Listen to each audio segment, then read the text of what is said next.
Aatras ka ba? Magandang araw ng Lunes Kapanalig. Kapistahan ngayon ni San Juan Newman. Ito po si Sister Rose Agtarap ng Daughters of St. Paul para sa mabuting balita. Atin ang pagnilayan ang Ebanghelyo ngayon.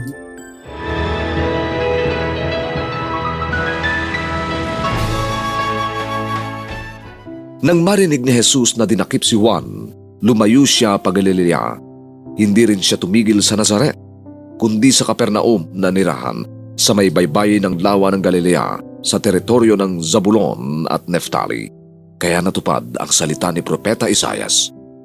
Makinig kayo, mga lupain ng Zabulon at Neftali, mga daang patungo sa dagat, kabilang ibayo ng Hordan. Pakinggan ako, Galileang lupain ng mga pagano.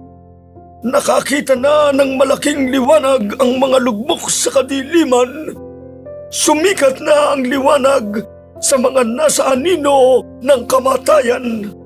At magmula noon, sinimulang ipahayag ni Jesus ang kanyang mensahe. Magbagong buhay. Lumapit na nga ang kaharian ng langit. Nagsimulang maglibot si Jesus sa buong Galilea. Nagturo siya sa kanilang mga sinagoga, ipinahayag ang mabuting balita ng kaharian, at pinagaling ang kung ano-anong klase ng sakit at kapansanan ng mga tao. Lumaganap sa buong Syria ang balita tungkol sa kanya, kaya dinala sa kanya ang mga may karamdaman, ang lahat ng naghihirap dahil sa sakit, ang mga inaalihan ng demonyo, ang mga nasisiraan ng bait, ang mga paralitiko, at pinagaling niya silang lahat. Sinundan siya ng maraming taong galing sa Galilea, sa 10 lungsod, sa Jerusalem, sa Judea, at sa kabilang ibayo ng Jordan.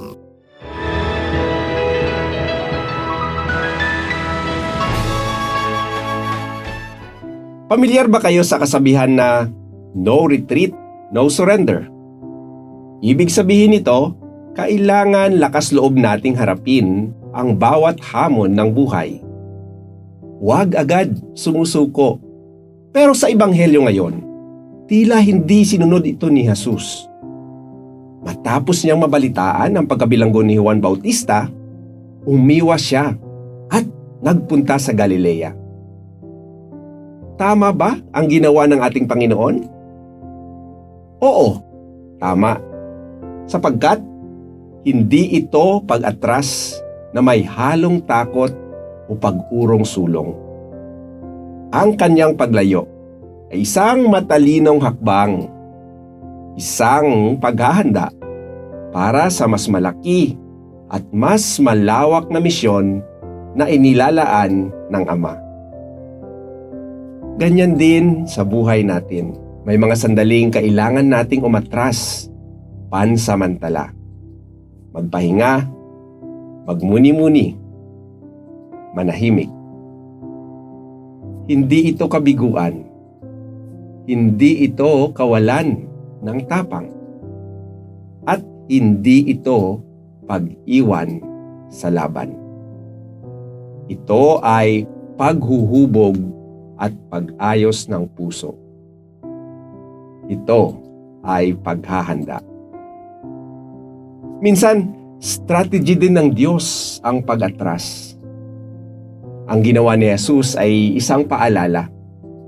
Sa bawat pag-atras, hindi tayo nag-iisa. Kasama pa rin natin siya. Kaya't ang pag-atras na kasama ang Diyos ay nagiging isang matapang, matalino, at mapagpakumbabang hakbang para mas lalo tayong lumakas, mas luminaw ang pag-iisip, at mas maging handa sa susunod na laban. Kapanalig, tanungin natin ang ating sarili. Saang bahagi ng buhay ako tinatawag ng Panginoon na mag-step back muna? Sa pagsusuri ba ng sarili? Sa pag-aayos ng priorities? Sa paghilom ng nasugatang puso? O sa pagwawasto ng pagkakamali? O sa patahimik na paglapit sa Diyos upang makita ng mas malinaw ang susunod na hakbang? Kapanalig, huwag kang matakot. Kung kasama natin si Jesus, ang pag-step back ay isang pag-step forward din. Amen. Mga kapanalig, maraming salamat po sa inyong suporta sa aming misyon, lalo na sa mga donors at sponsors ng Mabuting Balita.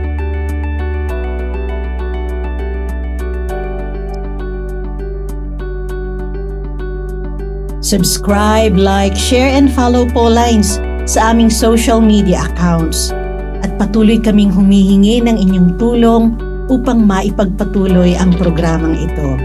Maaari po ninyong ipadala ang inyong love offerings at donasyon sa aming donations channels. Makakaasa kayo na kasamang lagi ang inyong mga intensyon at kahilingan sa aming panalangin araw-araw.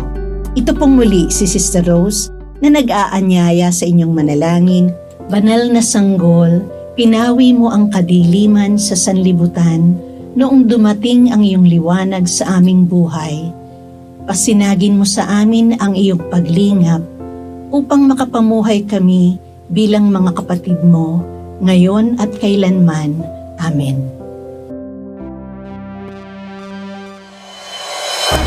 We are here to provide a new way of communicating and proclaiming the gospel.